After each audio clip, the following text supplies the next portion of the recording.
I need you all to do something for me. Everyone, close your eyes. Let your arms hang and your feet to press into the ground. Let your mind wander in whatever's going on in this amazing convention. Now listen. Listen to the breath of the person sitting next to you. Listen to the buzz of the lights. Listen to the steps and chatter in the hallway. Now open your eyes and come back into this space. For the next 8 minutes, listen to me about, believe it or not, listening. Listening is one of those things that people like me don't typically have to do. Not only do I talk a lot, and I like to do it, but I'm a white, cis, heterosexual male in a society where that is the paradigm for those who talk.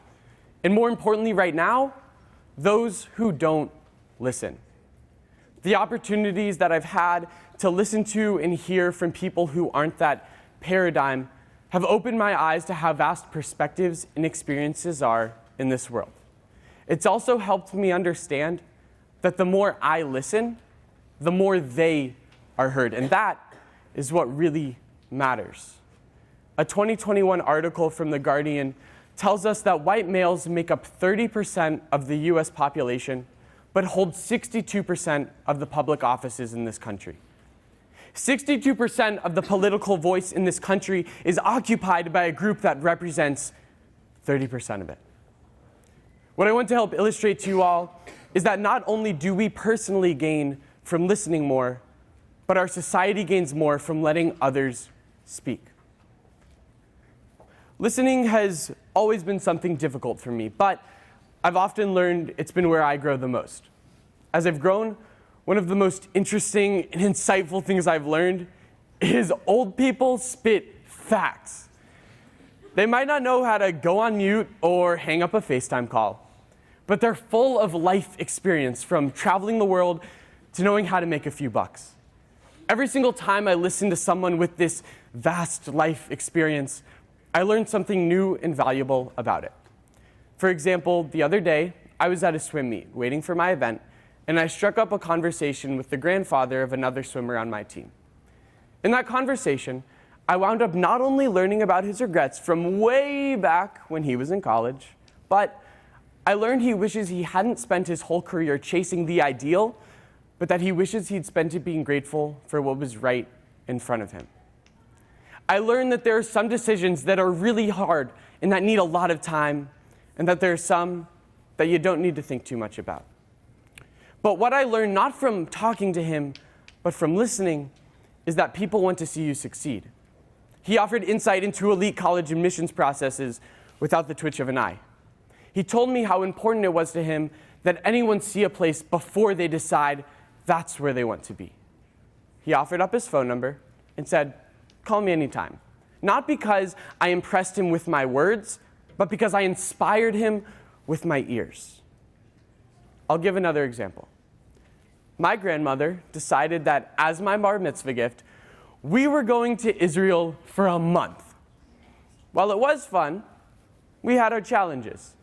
As someone who had spent her life nomadically, moving from place to place, going to cities that are off the beaten path, she was very comfortable getting lost. And I was a 13-year-old fresh off the streets of Asheville, North Carolina. So where exactly did I listen? I listened to how confidently she told me every night that the best memories are the ones you might regret. I listened to how she interacted with people from across the globe with nothing but respect and intention to learn. I listened to how she laughed at every experience we had. I got more out of the listening I did on that trip than the individual moments we shared. The power in listening. Getting to look and think about these opportunities in retrospect has pushed me to get uncomfortable, and really comfortable being uncomfortable. I'm often itching to be the first person to get a word in, and while that hasn't changed just because I listen more, it has allowed me to recognize that my words are so much more powerful when they come from a place of listening rather than a place of overpowering. There's times that all I want to do is talk and talk and talk, but the only impactful thing that I can do is listen. The only way for me to help others is by opening my heart and my mind to hear what another human is saying. In the summer of 2020, when protests were sweeping across the nation, I wound up having an argument followed by a conversation with a family member of mine. After about an hour of me talking and them talking and me talking and us getting nowhere, I decided to listen and understand why and how they thought what they thought.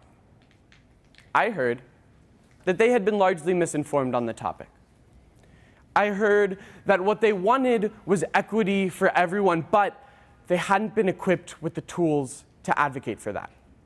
I listened to someone who, although very set in their beliefs, wasn't disregarding mine. And I didn't listen because I wanted to change their mind.